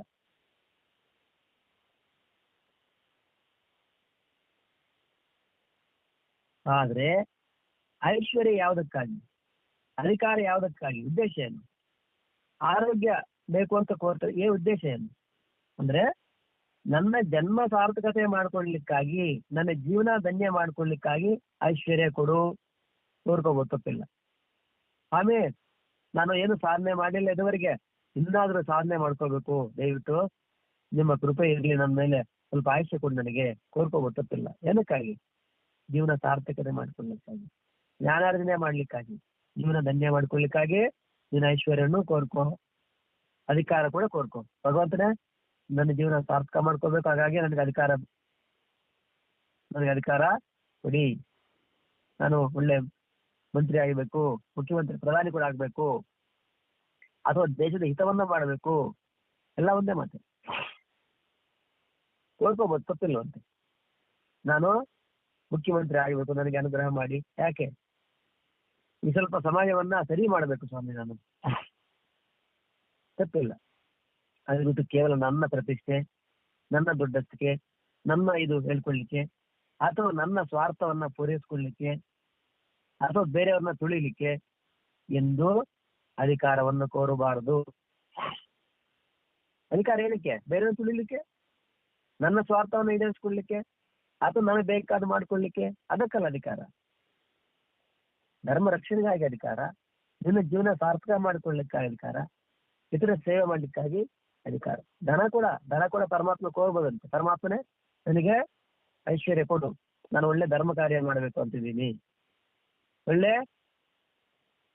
ಜನರಿಗೆ ಉಪಯೋಗವಾದಂತ ಏನು ಆಶ್ರಮ ಆಗಿರ್ಬೋದು, ದೇವಾಲಯ ಆಗಿರ್ಬೋದು, ಅಥವಾ ಎಲ್ರಿಗೂ ಧರ್ಮ ಮಾರ್ಗದಲ್ಲಿ ಹೋಗ್ಲಿಕ್ಕೆ ಬೇಕಾದ ಧರ್ಮ ಗ್ರಂಥಗಳ ಅದನ್ನ ಪ್ರಿಂಟ್ ಮಾಡಿಸ್ತಕ್ಕಂತಾಗಿರು ಅಂತ ಕೆಲಸ ಮಾಡ್ಲಿಕ್ಕೆ ನನಗೆ ಧನ ಬೇಕಾಗಿದೆ, ಕೊಡಿ ಅಂತೇಳಿ ಹೇಳ್ಬೋದು, ತಪ್ಪಿಲ್ವಂತೆ. ಅದೇ ರೀತಿ ಆರೋಗ್ಯ ಕೊಡಿ, ಭಗವಂತ ನನಗೆ ಆರೋಗ್ಯ ಕೊಡು. ಏನಕ್ಕಾಗಿ? ಮೋಜು ಮಸ್ತಿ ಮಾಡ್ಲಿಕ್ಕೆ ಆರೋಗ್ಯ ಅಲ್ಲ, ದೈವ ಕಾರ್ಯ ಮಾಡಬೇಕು, ಧರ್ಮ ಕಾರ್ಯ ಮಾಡಬೇಕು, ಅಥವಾ ನನ್ನ ಜೀವನ ಸಾರ್ಥಕ ಮಾಡ್ಕೊಳ್ಲಿಕ್ಕೆ ನನಗೆ ಆರೋಗ್ಯ ಕೊಡು ಪರಮಾತ್ಮನೇ. ಅದಕ್ಕಾಗಿ ಆರೋಗ್ಯವನ್ನ ಪರಮಾತ್ಮಲ್ಲಿ ಕೋರ್ಬೋದಂತೆ. ಅದು ಬಿಟ್ಟು ಭಗವಂತ ನನಗೆ ಒಳ್ಳೆ ಆರೋಗ್ಯ ಕೊಡು, ಏನಕ್ಕೆ? ಮೋಜು ಮಸ್ತಿ ಮಾಡ್ಲಿಕ್ಕೆ. ಇನ್ನೇನಕ್ಕೆ ಆರೋಗ್ಯ, ಇನ್ನೇನಕ್ಕೆ ಐಶ್ವರ್ಯ, ಇನ್ನೇನಕ್ಕೆ ಅಧಿಕಾರ? ಒಂದು ಸದುದ್ದೇಶದಿಂದ ಐಶ್ವರ್ಯವನ್ನು ಕೋರ್ಬಹುದು, ಅಧಿಕಾರವನ್ನು ಕೋರ್ಬಹುದು, ಆರೋಗ್ಯವನ್ನು ಕೂಡ ಪರಮಾತ್ಮ ಕೋರ್ಬೋದು. ಪರಮಾತ್ಮ ತುಂಬಾ ಸಂತೋಷ ಪಡ್ತಾನಂತೆ, ಎಂತ ಒಳ್ಳೆ ಉದ್ದೇಶದಿಂದ ಕೋರ್ತಾ ಇದ್ದಾನೆ. ಹಾಗಾಗಿ ಸ್ವತಃ ಹಂಗೆ ಆಗ್ಲಿ ನಿಮ್ಗೆ ಒಳ್ಳೆ ಆರೋಗ್ಯ ಪ್ರಾಪ್ತಿ ಆಗ್ಲಿ. ಏನಕ್ಕೆ? ಜೀವನ ಸಾರ್ಥಕ ಮಾಡ್ಕೋಬೇಕಲ್ಲ, ಮಾಡ್ಕೊ. ಅಷ್ಟೇ ಬಿಟ್ರೆ ಉದ್ದೇಶ ಬೇರೆ ಇರಬಾರ್ದು. ಹಾಗಾಗಿ ಇವೆಲ್ಲವನ್ನು ಕೂಡ ನಾವು ಗಮನದಲ್ಲಿರಬೇಕು. ಪರಮಾತ್ಮನನ್ನ ಈಗ ಪರಮಾತ್ಮನ ಕೆಲವು ಹೇಳ್ತಾರೆ, ಯಾಕೆ ಸ್ವಾಮಿ ಪರಮಾತ್ಮ ಕೋರ್ಕೋಬೇಕಲ್ವಾ? ಹೌದು, ಪರಮಾತ್ಮ ಎಲ್ರಿಗಿಂತ ದೊಡ್ಡವನಿದ್ದಾನೆ, ಸರ್ವಶಕ್ತಿವಂತ, ಸರ್ವವ್ಯಾಪಿ, ಸರ್ವಾಂತರ್ಯಾಮಿ, ಇದಾನ್ ನಿಜ. ಎಲ್ಲವನ್ನು ಪರಮಾತ್ಮನ ಕೋರ್ಬೋದು, ತಪ್ಪಿಲ್ಲ. ಆದ್ರೆ ಉದ್ದೇಶ ಏನು? ಯಾವ ಉದ್ದೇಶದಿಂದ ನೀವು ಕೋರ್ತಾ ಇದ್ದೀವಿ? ನಮ್ಮ ಸ್ವಾರ್ಥಕ್ಕಾಗಿ, ನಮ್ಮ ಆನಂದಕ್ಕಾಗಿ, ಕೇವಲ ನನ್ನ ಏಳಿಗೆ ಮಾತ್ರ, ಅಥವಾ ಬೇರೆಯವ್ರಿಗೆ ತೋರಿಸ್ಕೊಳ್ಳಿಕ್ಕೆ, ಬೇರೆಯವ್ರು ನಮ್ಮ ನೋಡಿ ಈರ್ಷೆ ಅಸಹ್ಯ ಬರ್ಲಿಕ್ಕೆ, ಅಥವಾ ಬೇರೆಯವ್ರನ್ನ ತುಳಿಲಿಕ್ಕೆ ಆರೋಗ್ಯನೂ ಅಲ್ಲ, ಐಶ್ವರ್ಯನೂ ಅಲ್ಲ, ಅಧಿಕಾರ ಅಲ್ಲವೇ ಅಲ್ಲ. ಹಾಗಾಗಿ ಸದುದ್ದೇಶದಿಂದ ಇವೆಲ್ಲವನ್ನು ಕೋರ್ಬೋದು ಪರಮಾತ್ಮನ್ನ, ಏನ್ ತಪ್ಪಿಲ್ಲ. ಇಲ್ಲ ಅಂತಂದ್ರೆ ಬರೀ ಸಂಪತ್ತಾಗಿ ಬಂದ್ಬಿಟ್ಟು ನಾನು ದೊಡ್ಡವನಾಗ್ಬಿಟ್ಟು ನನಗೇನು ಬೇಡ, ಇನ್ನ ಜೀವನ ಖಂಡಿತ ಸಾರ್ಥಕ ಆಗಿಲ್ಲ. ಅದಕ್ಕೆ ಹೇಳ್ತಾರೆ ನೋಡಿ, ಏನಂತ ಹೇಳಿದ್ರು? ಕುರುತೆ ಗಂಗಾ ಸಾಗರ ಗಮನಂ, ತೀರ್ಥಯಾತ್ರೆ, ನೀನು 1000 ತೀರ್ಥಯಾತ್ರೆ ಮಾಡು. ಆಮೇಲೆ ವ್ರತ ಪರಿಪಾಲನ, ಮತವಾದಾನಂ, ವ್ರತ ಉಪವಾಸ ಅದು ಇದು ಎಲ್ಲ ಮಾಡಿದೆ, ಒಳ್ಳೇದು. ಇಷ್ಟೆಲ್ಲ ಮಾಡಿದ್ರು, ದಾನ ಮಾಡಿದ್ರು, ಜ್ಞಾನವಿಹೀನ ಸರ್ವಮತೇನ, ಎಲ್ಲಾ ಶಾಸ್ತ್ರಗಳ ಪ್ರಕಾರ ಜ್ಞಾನವಿಹೀನಾದವನಿಗೆ ಮುಕ್ತಿ ನಾವಜತಿ ಜನ್ಮದ 100 ಜನ್ಮಗಳಾಗಲಿ ಮುಕ್ತಿ ಅಂತಕ್ಕಂಥದ್ದು ಇಲ್ಲ ಅನ್ನೋದ್ರಲ್ಲಿ ಹೇಳ್ತಾ ಇದ್ದಾರೆ. ಹಾಗಾಗಿ ಈ ಕಲಿಯುಗದಲ್ಲಿ ವಿಶೇಷವಾಗಿ ನನಗೆ ಮುಕ್ತಿ ಬೇಕು, ಅದು ಬೇಕು, ಇದು ಬೇಕು ಅಂತ ಹೇಳಿ ಒಂದು ಏನಕ್ಕಪ್ಪ ಅಂದ್ರೆ ಮುಕ್ತಿಗಾಗಿ ಸ್ವಾಮಿ. ಹಾ, ತೀರ್ಥಯಾತ್ರೆ ಮಾಡ್ಕೊಂಬಂದು ಆಗೋಯ್ತು ಮುಕ್ತಿ. ಅವ್ರಿಗೆ ಅವರೇ ನಿರ್ಣಯ ಮಾಡ್ಕೊಂಡ್ಬಿಡ್ತಾರೆ, ಆಗೋಯ್ತು ಮುಕ್ತಿ. ಸ್ವಲ್ಪ ಧರ್ಮ ಮಾಡ್ಬಿಟ್ರು, ನಾನು ಧನ್ಯನಾಗ್ಬಿಟ್ಟೆ. ವ್ರತ ಉಪವಾಸ ಮಾಡಿದ್ರು, ಸ್ವಾಮಿ ನಾನೇನ್ ತಿಳ್ಕೊಂಡಿದ್ದೀನಿ, ಪ್ರತಿ ಏಕಾದಶಿ ಒಂದು ತಪ್ಪನೇ ಅಲ್ಲ ನನ್ನ ಜೀವನದಲ್ಲಿ, ಒಳ್ಳೇದೇ. ಉದ್ದೇಶ ಏನು? ಎಲ್ರಿಗೂ ಹೇಳ್ಕೊಳ್ಲಿಕ್ಕ, ಅಥವಾ ವೇದಿಕೆ ಮೇಲೆ ಉರುಮಾಲ ಹಾಕಿಸ್ಕೊಳ್ಲಿಕ್ಕ? ಆಯ್ತು, ನೀವು ಒಳ್ಳೆ ಎಲ್ಲ ತೀರ್ಥಯಾತ್ರೆ ಮಾಡಿದಿರಿ, ಸಂತೋಷ. ನೀವು ಒಳ್ಳೆ ಉಪವಾಸ ಮಾಡಿದ್ರಿ, ಅದು ಸಂತೋಷ. ಇನ್ನು ಒಳ್ಳೆ ದಾನ ಧರ್ಮ ಕೂಡ ಮಾಡಿದ್ರಿ, ಸಂತೋಷ. ಉದ್ದೇಶ ಏನು? ವೇದಿಕೆ ಮೇಲೆ ಉರುಮಾಲ ಹಾಕಿಸ್ಕೊಳ್ಲಿಕ್ಕ, ಅಥವಾ ಶಾಲೆ ಓದಿಸ್ಕೊಂಡು ಕಿರೀಟ ಮೇಲೆ ಒಂದು ಬಿರಿ ಪೇಟೆ ಇಟ್ಕೊಂಡು ಸಂಪೂರ್ಣ ಮಾಡಿಸ್ಕೊಳ್ಲಿಕ್ಕ? ಉದ್ದೇಶ ಏನು? ಉದ್ದೇಶ ಮುಖ್ಯ ಇಲ್ಲಿ. ಇಷ್ಟು ಮಾಡ್ಬಿಟ್ಟು ನಾನು ಧನ್ಯನಾಗಿಬಿಟ್ಟೆ ಅಂತ ಎಂದೂ ತಿಳ್ಕೋಬಾರ್ದು. ಜ್ಞಾನವಿಹೀನ ಜನ್ಮಶತೇನ ನಾ ಮುಕ್ತಿ. ಜ್ಞಾನ ಇಲ್ಲ ಅಂತಂದ್ರೆ 100 ಜನ್ಮ ಆಗ್ಲಿ ಮುಕ್ತಿ ಬರಲ್ಲ. ಎಲ್ಲ ಒಳ್ಳೇದೇ, ಅವಶ್ಯವಾಗಿ ಮಾಡ್ತಕ್ಕಂಥದ್ದು ಮಾಡಬೇಕು. ಆದ್ರೆ ಪವಿತ್ರವಾದ ಉದ್ದೇಶದಿಂದ ಮಾಡಿದಾಗ್ಲೇನೆ ಅವೇ ಇದೇ ಸಾಧನೆಗಳೇ ಜ್ಞಾನಕ್ಕೆ ಸಹಕಾರಿ ಸಾಧನೆಗಳಾಗಲಿವೆ ನಮ್ಮ ಮಾತಿನಲ್ಲಿ ಹೇಳ್ತಾ ಇದ್ದಾರೆ. ಇಷ್ಟೆಲ್ಲ ಮಾಡಿದ್ರು ಪರಮಾತ್ಮನಲ್ಲಿ ನಂಬಿಕೆ ಇಲ್ಲ, ವಿಶ್ವಾಸ ಇಲ್ಲ ಅಂತಂದ್ರೂ ಅದರಿಂದ ಏನು ಪ್ರಯೋಜನ? ಪರಮಾತ್ಮ ಅಂತಂದ್ರೆ ಏನು? ಪರಮಾತ್ಮ ಇದ್ದಾನೆ, ಪರಮಾತ್ಮ ತತ್ವ ಅಂತ ಹೇಳ್ತಾರೆ ಭಗವದ್ಗೀತೆ, ಧರ್ಮಗ್ರಂಥಗಳು, ಉಪನಿಷತ್ತು. ಅದ್ರಲ್ಲಿ ಏನಿದೆ, ಏನ್ ಮಾಡಬೇಕು, ಸತ್ಯ ಅಂದ್ರೆ ಏನು, ಅಸತ್ಯ ಅಂದ್ರೆ ಏನು, ಇದ್ರ ಬಗ್ಗೆ ಕೂಡ ಸ್ವಲ್ಪ ಜ್ಞಾನ ತಿಳ್ಕೋಬೇಕು ಅನ್ನೋ ಮಾತಲ್ಲಿ ಹೇಳ್ತಾ ಇದ್ದಾರೆ. ಈಗ ಮಾಡಿ ಕೆಲವೊಂದು ಸಮಯಲ್ಲಿ ನಾವು ಹೋಗ್ತೀವಿ, ದೇವರ ಹತ್ರ ಹೋಗೋದು, ಒಳಗಡೆ ದೇವಸ್ಥಾನ ಹತ್ರ ಹೋಗ್ತೀವಿ, ದೇವರ ಹತ್ರ ಹೋಗ್ತೀವಿ, ಹೋಗಿ ದೇವ್ರಿಗೆ ನಮಸ್ಕಾರ ಮಾಡ್ತೀವಿ, ಆಯ್ತಾ? ಈಗ ಮನುಷ್ಯ ಇಲ್ಲೇ ಇದ್ದಾನೆ, ಇಲ್ಲಿ ದೇವಸ್ಥಾನದಲ್ಲಿ ದೇವ್ರ ಮುಂದೆ ಅರ್ಚಕ ಬಂದ ತಟ್ಟೆ ತಕೊಂಡು, ಸಮಯ ನಿಮ್ಗೆ ಗೊತ್ತ ಹೇಳಿ, ನಿಮ್ಮ ಹೆಸರು ಹೇಳಿ, ಆಯ್ತು ಹೆಸರು ಹೇಳ್ತಾ ಇದ್ದೇನೆ ಗೊತ್ತೇಳಿ. ಅಷ್ಟೊತ್ತಿನಲ್ಲಿ ಏನ್ ಜ್ಞಾಪಕ ಬಂದು ಗೊತ್ತೇ? ಇವತ್ತೇ 1500 ರೂಪಾಯಿ ಇಟ್ಟು ಒಂದು ಹೊಸ ಬಾಟ ಚಪ್ಪಲ್ ತಗೊಂಡ್ಬಂದಿದ್ದ, ಅದನ್ನು ಗುಡಿ ಹೊರಗೆ ಬಿಟ್ಟಿದ್ದ. ಸಂಕಲ್ಪ ಹೇಳು ಅಂತ ಅವ್ರಂತ ಇದ್ದಾರೆ. ಅಲ್ಲಿ ಇವತ್ತು 1500 ರೂಪಾಯಿ ಈಗ ತಾನೇ ಕೊಡ್ಕೊಂಡ್ಬಂದೆ, ಆ ಚಪ್ಪಲ್ ಯಾರ ತಗೊಂಡೋಗ್ಬಿಡ್ತಾನೆ ಏನೋ ನೀನು ಚಪ್ಪಲ್ ಬಗ್ಗೆ ಸುಮ್ಮನೆ. ಅಂದ್ರೆ ಇರೋದು ಶರೀರ ಇರೋದೇ ಇಲ್ಲೇ ಪರಮಾತ್ಮ ಹತ್ರ, ಮನಸ್ಸಿರೋದು ಭಕ್ತಿ ಇರೋದು ಚಪ್ಪಲ್ ಮೇಲೆ. ಅರ್ಥಾತ್ ಆ ತರ ಇರಬಾರ್ದು, ತ್ರಿಕರಣ ಶುದ್ಧವಾಗಿರ್ಬೇಕು. ಅಂದ್ರೆ ಪರಮಾತ್ಮನ ಹತ್ರ ನಿಂತ್ಕೊಳ್ಳೋ ಮನಸ್ಸು ಮಾತ್ರ ಚಪ್ಪಲ್ ಬಗ್ಗೆನೋ ಇನ್ನೇನೋ ಇದ್ರ ಬಗ್ಗೆನೋ, ಅಥವಾ ನನ್ನ ದೊಡ್ಡಸ್ತಿಕೆ, ನನ್ನ ಐಶ್ವರ್ಯ, ನನ್ನ ಇದು. ಪರಮಾತ್ಮ ಹತ್ರ ನೋಡಿ, ಪರಮಾತ್ಮ ಹತ್ರ ಎಲ್ಲವೂ ಸಮರ್ಪಣೆ ಮಾಡಬೇಕು. ಅಲ್ಲೆಲ್ಲಿ ಏನು ಕೂಡ ನಮ್ಮ ದೊಡ್ಡಸ್ತಿಕೆ, ಐಶ್ವರ್ಯ ಎಲ್ಲವನ್ನು ಬಿಟ್ಟು ತಲೆ ಬಾಗಬೇಕು ನೋಡಿ. ಅದಕ್ಕೆ ಗರ್ಭಗುಡಿಯ ಬಾಗಿಲನ್ನ ಸಣ್ಣಗಿರ್ತಾರೆ. ಯಾಕೆ? ಅವ್ರ ಹತ್ರ ಕಟ್ಟಿಗೆ ಇಲ್ವಾ? ಬೆಲ್ಲ ಕೆಲಸ ಮಾಡೋದು ಸರಿಯಾಗಿಲ್ವಾ? ನೀವು ಗರ್ಭಗುಡಿ ಒಳಗೆ ಹೋಗ್ಬೇಕಾದ್ರೆ ತಲೆ ಬಾಗ್ಬಿಟ್ಕೊಂಡು ಹೋಗ್ಬೇಕು, ನೋಡಿದ್ದೀರಾ? ಯಾಕೆ ಕಲ್ಲಿಲ್ವಾ ಅವರಿಗೆ ದೊಡ್ಡದಾಗಿ ಮಾಡ್ಲಿಕ್ಕೆ?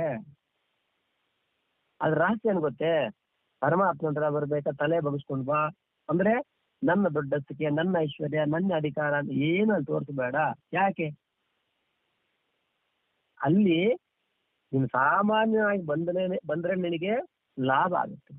ನೀನು ಎಲ್ಲವನ್ನು ಬಿಟ್ಟು ಸಾಮಾನ್ಯನಾಗಿ ಬಂದ್ರೇನೆ ಲಾಭ ಆಗುತ್ತೆ. ಇನ್ನ ದೊಡ್ಡಸ್ತಿಕೆ, ನಿನ್ನ ಐಶ್ವರ್ಯ ತೋರಿಸ್ಲಿಕ್ಕೆ ಅಲ್ಲಿ ಲಾಭ ಆಗಲ್ಲ ಹೇಳ್ತಾರೆ.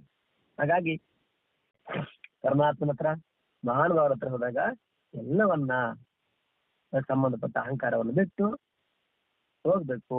ಆಗ್ಲೇ ಅದು ಲಾಭಪ್ರದವಾಗ್ತದೆ. ಇಲ್ಲ ಅಂತಂದ್ರೆ ಏನಾಗುತ್ತಪ್ಪ ಅಂದ್ರೆ ಒಳ್ಳೇದೇ ಹೋಗುತ್ತೆ. ಅದರಿಂದ ಅಂದ್ರೆ ಅಲ್ಲಿಂದ ಏನ್ ಲಾಭ ಆಗ್ಬೇಕಾಗಿತ್ತು ಆ ಲಾಭ ನಮ್ಗೆ ಆಗಲ್ಲ. ಅದೇನು ಏನಾಗಲ್ಲ ಅಂದ್ರೆ ಪೂಜೆನೂ ಮಾಡಿಸ್ತೀವಿ, ಆರತಿನೂ ಕೊಡ್ತಾರೆ, ನೀವು ದಕ್ಷಿಣೂ ಹಾಕ್ತೀರಿ, ಎಲ್ಲ ಆಗತ್ತೆ, ಇಲ್ಲ ಅಂತಲ್ಲ, ಏನು ಕಮ್ಮಿ ಆಗಲ್ಲ. ಆದ್ರೆ ನಿಮಗೆ ಎಲ್ಲವನ್ನು ಬಿಟ್ರೆ ಏನು ಆನಂದ ಒಳಗಡೆ ಅಂತರ್ಮುಖತ್ವ ಹೊಂದಿ ಒಳಗಡೆಯಿಂದ ಯಾವ ಆನಂದ ಬರ್ಬೇಕಾಗಿತ್ತೋ, ಯಾವ್ದನ್ನ ನೀವು ಪಡಿಬೇಕಾಗಿತ್ತೋ ಅದರಿಂದ ವಂಚಿತರಾಗ್ತಾರೆ ಅಷ್ಟೇ. ಏನು ಆಗಲ್ಲ, ಏನಾಗುತ್ತೆ? ಈಗ ನೋಡಿ, ಎಲ್ಲವನ್ನೂ ಅಲ್ಲಿಗೆ ನಮಸ್ಕಾರ ಮಾಡಿ ಪರಮಾತ್ಮ ಎಲ್ಲ ನಿಂದೇನಪ್ಪ ಅಂತ ಅಂದಾಗ ನಮಗೆ ಎಲ್ಲ ಅಹಂಕಾರ ಕೆಲವು ಕ್ಷಣಗಳಿಗೆ ಎಲ್ಲ ಬಿಟ್ಟು ಹೋಗ್ತವೆ. ಬಿಟ್ಟು ಹೋದಾಗ ಒಳಗಡೆಯಿಂದ ಅದು ಅಂತರ್ಮುಖಿ ಆದಾಗ ಒಳಗಡೆಯಿಂದ ಪರಮಾತ್ಮನ ಗ್ರಹ ಆಗ್ತದೆ. ಇದೆಲ್ಲರೂ ಕೂಡ ಅನುಭವ ಆಗಿರ್ತದೆ. ನೋಡಿ, ಈಗ ತಿರುಪ್ತಿಗೆ ಹೋಗ್ತೀರಿ, ಎಷ್ಟೋ ಕಷ್ಟಪಟ್ಟು ಲೈನಲ್ಲಿ ನಿಂತು ಒದ್ದಾಡಿ ಹೋಗ್ತಾರೆ, ಅಲ್ಲಿ ಹೋಗ್ತಾರೆ ಒಚ್ಚಿ ಗೋವಿಂದ ಗೋವಿಂದ ಎಲ್ಲ ಬರ್ತಾ ಹೋಗ್ತಾರೆ. ಕೆಲವರಿಗೆ ಕಣ್ಣಲ್ಲಿ ನೀರು ಬಂದ್ಬಿಡ್ತಾರೆ, ಕೆಲವರಿಗೆ ಮಾತು ಬರಲ್ಲ. ಯಾಕೆಂದ್ರೆ ಎಲ್ಲವನ್ನು ಮರ್ತು ಬಿಡ್ತಾರೆ, ಅಲ್ಲಿ ಬಂದು ಎಲ್ಲ ಸಮರ್ಥನೆ ಮಾಡಿಬಿಡ್ತಾರೆ. ಏನಾಗುತ್ತೆ ಒಳಗಿನಿಂದ ಅಂತರ್ಮುಖ ಮನಸ್ಸು ಕೆಲವು ಕ್ಷಣಗಳಿಗೆ ಅಂತರ್ಮುಖವಾಗ್ತದೆ. ಅಂತರ್ಮುಖವಾದಾಗ ಕಣ್ಣಲ್ಲಿ ಆನಂದ ಬಾಷ್ಪ ಬರ್ತದೆ, ಏನೋ ಒಂದು ವಿಶೇಷವಾದ ಆನಂದದ ಅನುಭೂತಿ ಆಗುತ್ತೆ. ಅದು ಯಾರಿಗೆ ಆ ರೀತಿ ಹೋಗಿದ್ದಾರೆ ಅವ್ರಿಗೆ ಗೊತ್ತಾಗುತ್ತೆ. ಇನ್ನು ಕೋರಿಕೆ ತಗೊಂಡೋದ್ರೆ ಇನ್ನು ಆನಂದ ಭಾಷೆ ಬರೋದೇ ಇಲ್ಲ, ಅಂತರ್ಮುಖ ಆಗೋದೇ ಇಲ್ಲ ಬಿಡಿ ಆ ವಿಷಯದಲ್ಲಿ. ಹಾಗಾಗಿ ತ್ರಿಕರಣ ಶುದ್ಧಿಯಾಗಿರ್ತಕ್ಕಂಥ ಭಾವನೆಯಿಂದ ತೀರ್ಥಯಾತ್ರೆಯನ್ನಾದ್ರೂ ಮಾಡು, ದಾನ ಧರ್ಮ ಆದ್ರೂ ಮಾಡು, ವ್ರತ ಪರಿಪಾಲನೆ ಎಲ್ಲವನ್ನು ಮಾಡಾದ್ರೆ ಉದ್ದೇಶ ಪವಿತ್ರವಾಗಿರ್ಲಿ, ಅದೇ ಕೊನೆ ಅಂತ ತಿಳ್ಕೋಬೇಡ. ಅದಕ್ಕಿಂತ ಮುಂದಿನದ್ದು ಪರಮಾತ್ಮ ಇದ್ದಾನೆ ಅನ್ನೋ ಮಾತನ್ನ ಜ್ಞಾಪಕ ಇಟ್ಕೋಬೇಕು. ಇಲ್ಲಾಂದ್ರೆ ಅವೇ ದುಡ್ಡು ಅಂತ ತಿಳ್ಕೊಂಡು ಅದರಲ್ಲೇ ಮನುಷ್ಯ ನಿಂತು ಹೋಗ್ತಾನೆ. ಆದ್ರೆ ಅವು ಕೂಡ ಸಾಧನೆಗಳೇ, ಸಹಕಾರಿ ಸಾಧನೆ ಅಂತ ಅವ್ರನ್ನ ಹೇಳ್ತಾರೆ. ಅವುಗಳ ಸಹಾಯದಿಂದ ನಾವು ಹೇಗೆ ನಾವು ಏಣಿಯನ್ನ ಬಳಸಿ ಮನೆ ಮೇಲೆ ಹತ್ತೋಗ್ತಿಲ್ವೋ, ಹಾಗೆ ಈ ವ್ರತ, ಉಪವಾಸ, ದಾನ ಧರ್ಮ, ಜಪ, ತಪ, ತೀರ್ಥ ಇವೆಲ್ಲ ಕೂಡ ಪರಮಾತ್ಮ ಹತ್ರ ಸೇರ್ಲಿಕ್ಕೆ ಸಾಧನೆಗಳಾಗ್ತವೆ. ಯಾವಾಗ ಅವೆಲ್ಲವನ್ನು ಕೂಡ ನಿಷ್ಕಾಮದಿಂದ ಮಾಡಿದಾಗ ಅಥವಾ ಪವಿತ್ರವಾದ ಉದ್ದೇಶದಿಂದ ಮಾಡಿದಾಗ. ಎಷ್ಟೇ ಮಾಡ್ಲಿ ಜ್ಞಾನ ಇಲ್ಲ ಅಂತಂದ್ರೆ ಮುಕ್ತಿ ಸಿಗೋದಿಲ್ಲ ಅನ್ನೋ ಮಾತನ್ನು ಕೂಡ ಇಲ್ಲಿ ವಿಶೇಷವಾಗಿ ಹೇಳ್ತಾ ಇದ್ದಾರೆ. ಹಾಗಾಗಿ ಭೌತಿಕ ವಸ್ತುಗಳು, ವೈಭವಗಳು ಇದಕ್ಕಿಂತ ಪರಮಾತ್ಮನಲ್ಲಿ ನಾವು ಇಟ್ಟಿರ್ತಕ್ಕಂಥ ವಿಶ್ವಾಸ, ನಂಬಿಕೆ ಹಾಗೂ ಪರಮಾತ್ಮನಲ್ಲಿ ಭಕ್ತಿ, ತತ್ವದ ಮೇಲೆ ಇರ್ತಕ್ಕಂಥ ವಿಶ್ವಾಸ, ಮಹಾನುಭಾವರ ಮಾತುಗಳಲ್ಲಿ ಇರ್ತಕ್ಕಂಥ ವಿಶ್ವಾಸ, ಇದು ಕೂಡ ಜ್ಞಾನಕ್ಕೆ ನಮ್ಮನ್ನ ಕರ್ಕೊಂಡು ಹೋಗ್ತದೆ ಅನ್ನೋ ಮಾತಲ್ಲಿ ಹೇಳ್ತಾ ಇದ್ದಾರೆ. ಹಾಗಾಗಿ ಇಷ್ಟೆಲ್ಲ ಮಾಡಿದ್ರು ಕೂಡ ಉದ್ದೇಶ ಪವಿತ್ರ ಇಲ್ಲ ಅಂತಂದ್ರೆ ಅದರಿಂದ ಏನು ಲಾಭಪ್ರದವಾಗಲ್ಲ. ಅದೇ ಮಾಡ್ತಕ್ಕಂಥ ಕರ್ಮಗಳು ಜ್ಞಾನ ಸಾಧನೆಗೆ, ಅವೆಲ್ಲ ಸಾಧನೆಗಳಾಗೋದಿಲ್ಲ, ಕೇವಲ ಪುಣ್ಯ ಸಾಧನೆಗಳಾಗಿ ಉಳಿತವೆ. ಪುಣ್ಯ ಪ್ರಾಪ್ತಿ ಆಗ್ತದೆ, ಇಲ್ಲ ಅಂತಲ್ಲ. ಪುಣ್ಯ ಪ್ರಾಪ್ತಿ ಆಗ್ತದೆ, ಪುಣ್ಯದ ಫಲ ಭೋಗ ಆದ ನಂತರ ಪುಣ್ಯದ ಕ್ಷಯ ಆಗ್ತದೆ. ಮತ್ತೆ ಇನ್ನೇನು ಹಣ ಸಂಪಾದನೆ ಮಾಡಿದ್ವಿ, ಖರ್ಚು ಮಾಡಿಬಿಟ್ವಿ, ಇನ್ನೇನಿಲ್ಲ ಅದರಲ್ಲಿ. ಹಾಗಾಗಿ ಇಲ್ಲಿ ಜ್ಞಾನವನ್ನ ಪಡ್ಕೋಬೇಕು. ಜ್ಞಾನಕ್ಕೆ ಮಹತ್ವದ ಸ್ಥಾನವನ್ನ ಕೊಡ್ತಾರೆ ಶಂಕರಾಚಾರ್ಯರು. ಹಾಗಾಗಿ ಪುಣ್ಯಕ್ಷೇತ್ರ, ವ್ರತ, ದಾನ ಧರ್ಮ ಎಲ್ಲ ಕೂಡ ಒಳ್ಳೇದೇ, ಇಲ್ಲ ಅಂತಲ್ಲ. ಅಷ್ಟಕ್ಕೆ ನಿಂತು ಬಿಡಬೇಡಿ, ಇನ್ನು ಮುಂದೆ ಎಲ್ಲಕ್ಕಿಂತ ಹೆಚ್ಚಿನದ್ದು ಜ್ಞಾನ ಇದೆ, ಅಲ್ಲಿವರೆಗೂ ತಲುಪಿ ಅನ್ನೋ ಮಾತನ್ನ ಶಂಕರಾಚಾರ್ಯರು ತುಂಬಾ ಸೊಗಸಾಗಿ ವರ್ಣಿಸಿದ್ದಾರೆ. ಅದಕ್ಕೆ ಸಂಬಂಧಪಟ್ಟಂತೆ ವೇಮನ ಒಂದು ಮಾತು ಬರೀತಾರೆ. ಆತ್ಮಶುದ್ಧಿ ಲೇನಿ ಆಚಾರ ಮಡಿಯೇಲ, ಬಾಂಡ ಶುದ್ಧಿ ಲೇನಿ ಪಾಕ ಮೇಲ, ಚಿತ್ತ ಶುದ್ಧಿ ಲೇನಿ ಶಿವಪೂಜೆರ, ವಿಶ್ವದಾಜ ರಾಮೇಂದ್ರ ವೇಮ. ಎಲ್ಲಿದೆ ವೇಮನ ಶಬ್ದದಲ್ಲಿ ಬರ್ತೀವಿ ಏನಂತ? ಆತ್ಮಶುದ್ಧಿ ಲೇನಿ ಆಚಾರ ಮಡಿಯೇಲ ಅಂದ್ರೆ ಪವಿತ್ರ ಉದ್ದೇಶ ಇಲ್ದಿರ ಮಾಡ್ತಕ್ಕಂಥ ಯಾವುದೇ ಆಚಾರ ವಿಚಾರ ಏನು ಪ್ರಯೋಜನ? ಬಾಂಡ ಶುದ್ಧಿ ಲೇನಿ ಪಾಕ ಮೇಲೆ, ಆ ಪಾತ್ರೆಯನ್ನ ನಾವು ಒಳಗಡೆ ತೊಳಿಲೇ ಇಲ್ಲ, ಅದರಲ್ಲಿ ಒಳ್ಳೆ ಅಡಿಗೆ ಮಾಡಿದ್ರಿ, ಏನು ಪ್ರಯೋಜನ? ಚಿತ್ತ ಶುದ್ಧಿ ಲೇನಿ ಪೂಜೆ. ಹಾಗಾಗಿ ಚಿತ್ತ ಶುದ್ಧಿ ಇಲ್ದಿರ ಎಷ್ಟು ಶಿವಪೂಜೆ ಮಾಡಿದ್ರೆ ಮಾತ್ರ ಏನು ಫಲ ಅನ್ನೋ ಮಾತನ್ನ ಶಂಕರಾಚಾರ್ಯರು ವೇಮನಿಯೋಗಿ ಬರೀತಾರೆ.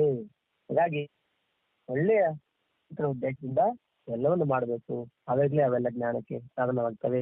ಮನುಷ್ಯ ಜನ್ಮ ಸಾರ್ಥಕತೆ ಆಗ್ತದೆ, ಅವನು ಕೃತ್ಯನಾಗ್ತಾನೆ ಅನ್ನೋ ಮಾತನ್ನು ಇಲ್ಲಿ ಹೇಳ್ತಾ ಇದ್ದಾರೆ. ಇನ್ನು 19ನೇ ಶ್ಲೋಕ ಉಚ್ಚಾರಣೆ ಮಾಡೋಣ. ಸುರಮಂದಿರ ತರು ಮೂಲ ನಿವಾಸ, ಸುರಮಂದಿರ ತರು ಮೂಲ ನಿವಾಸ, ಸುರಮಂದಿರ ತರು ಮೂಲ ನಿವಾಸ, ಶಯ್ಯಾ ಭೂತಲ ಮಜಿನಂ ವಾಸ, ಶಯ್ಯಾ ಭೂತಲ ಮಜಿನಂ ವಾಸ, ಶಯ್ಯಾ ಭೂತಲ ಮಜಿನಂ ವಾಸ, ಸುರಮಂದಿರ ತರು ಮೂಲ ನಿವಾಸ, ಶಯ್ಯಾ ಭೂತಲ ಮಜಿನಂ ವಾಸ, ಸುರಮಂದಿರತರು ಮೂಲ ನಿವಾಸಃ ಶೈಹಭೂತಲ ನದಿನಂ ವಾಸಃ ಸುರಮಂದಿರತರು ಮೂಲ ನಿವಾಸಃ ಶೈಹಭೂತಲ ನದಿನಂ ವಾಸಃ ಸರ್ವ ಪರಿಗ್ರಹ ಭೋಗ ತ್ಯಾಗಃ ಸರ್ವ ಪರಿಗ್ರಹ ಭೋಗ ತ್ಯಾಗಃ ಸರ್ವ ಪರಿಗ್ರಹ ಭೋಗ ತ್ಯಾಗಃ ಕಸ್ಯ ಸುಖಂ ನ ಕರೋತಿ ವಿರಾಗಃ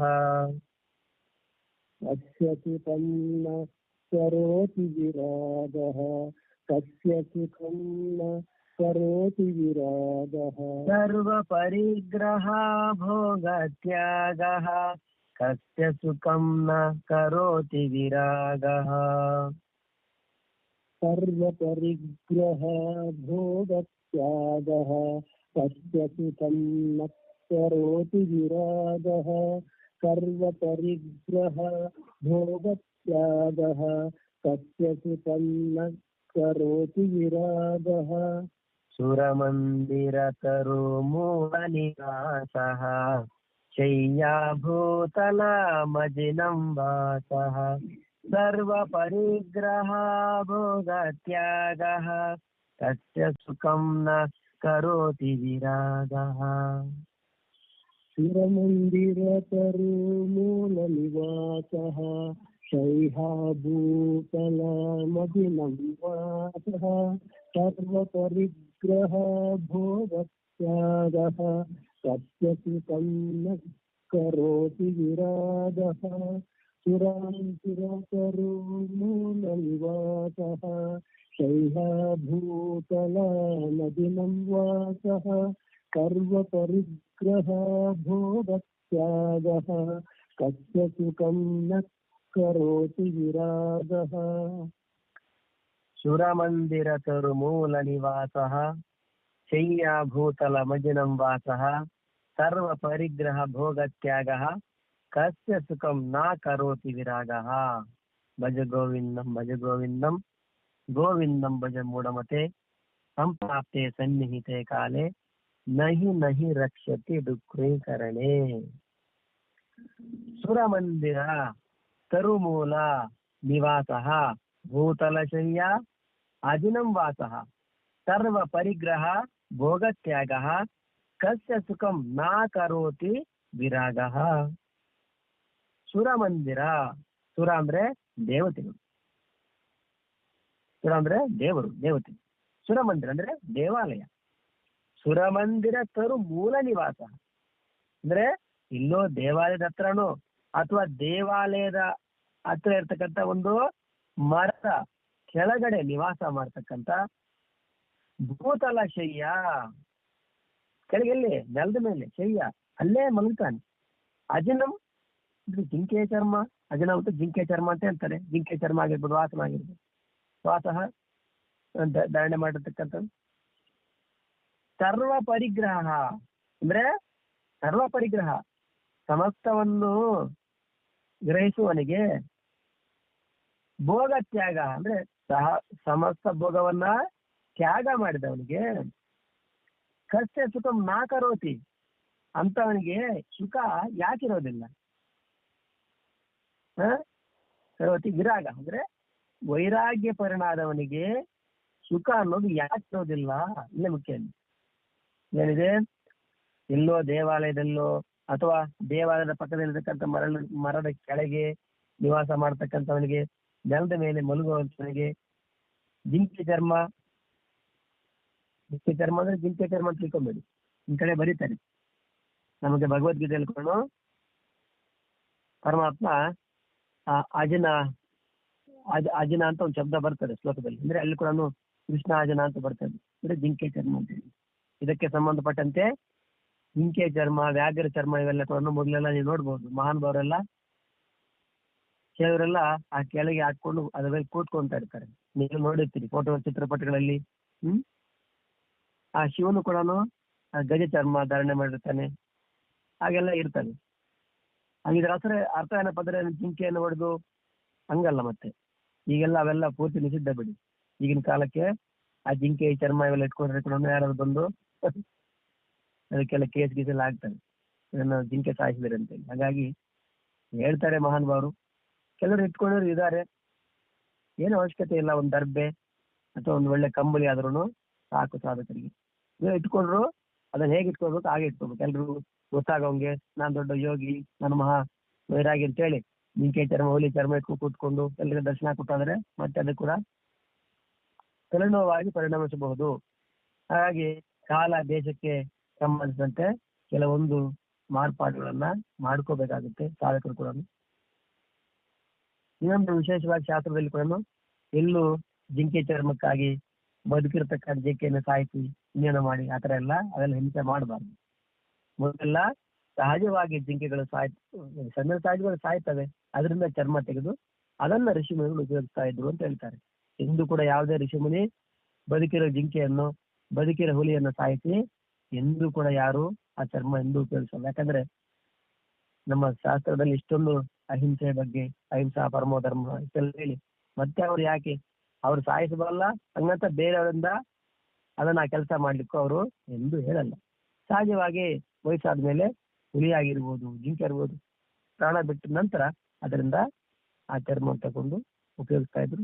ಹಾಗಾಗಿ ಅದರಲ್ಲೂ ಕೂಡ ಒಂದು ಧರ್ಮವನ್ನ ನೋಡ್ತಾ ಇದ್ರು ಮಹಾನ್ ಭಾವರು.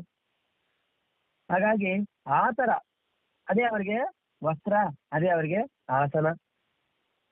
ಇನ್ನು ಎಲ್ಲವನ್ನು ಕೂಡ ಪರಿತ್ಯಾಗ ಮಾಡಿರ್ತಕ್ಕಂಥವ್ರು, ಸಮಸ್ತವನ್ನ ಅಂದ್ರೆ ಎಲ್ಲಾ ಸುಖಗಳನ್ನ ಕೋರಿಕೆಗಳನ್ನ ಎಲ್ಲವನ್ನು ಪರಿತ್ಯಾಗ ಮಾಡಿದ್ದಾನೆ, ಅಂದ್ರೆ ವಿರಾಗಿಯಾಗಿದ್ದಾನೆ. ಅಂತವನಿಗೆ ಸುಖ ಇಲ್ಲದೆ ಇರ್ತದ ನೋಡಿ. ಸುರಮಂದಿರತರು ಮೂಲ ನಿವಾಸ ಶಯ್ಯಾಭೂತಲ ಮಜಿನಂ ವಾಸ ಸರ್ವ ಪರಿಗ್ರಹ, ಯಾವುದನ್ನ ಭೋಗವನ್ನ ಎಲ್ಲಾ ಭೋಗಗಳನ್ನ ಸರ್ವ ಪರಿಗ್ರಹ ತ್ಯಾಗ ಮಾಡಿದ್ವಿ. ಕಸ್ಯ ಸುಖಂ ನಾ ಕರೋತಿ ವಿರಾಗ, ಅಂತ ಸುಖ ಇರಲ್ವಾ? ಅರ್ಥಾತ್ ಅವನೇ ಸುಖವಂತ ಲೋಕದಲ್ಲಿ. ಅಂದ್ರೆ ಈ ಭೋಗಾಪೇಕ್ಷೆ ಮನುಷ್ಯನನ್ನ ದುಃಖಿಯನ್ನಾಗಿ ಮಾಡ್ತದೆ. ಅದೇ ಮುಖ್ಯವಾಗಿರ್ತಕ್ಕಂಥ ಉದ್ದೇಶ. ಅಂದ್ರೆ ಭೋಗಾಪೇಕ್ಷೆ ಅಂತಕ್ಕಂಥ ಮನುಷ್ಯನನ್ನ ಸುಖದಿಂದ ವಂಚಿತನನ್ನಾಗಿ ಮಾಡ್ತದೆ.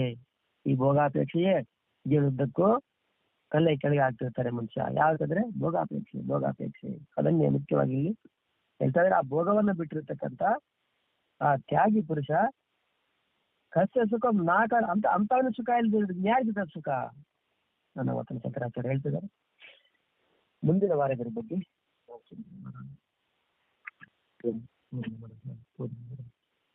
ಪೂರ್ಣಮುದಚ್ಯತೆ ಪೂರ್ಣಸ್ಯ ಪೂರ್ಣಮಾದಾಯ ಪೂರ್ಣಮೇವಾವಶಿಷ್ಯತೆ. ಸಹನೋ ಭುನಕ್ತು ಸಹ ವೀರ್ಯಂ ಕರವಾವಹೈ ತೇಜಸ್ವಿನಾವಧೀತಮಸ್ತು ಮಾ ವಿದ್ವಿಷಾವಹೈ. ಓಂ ಶಾಂತಿ.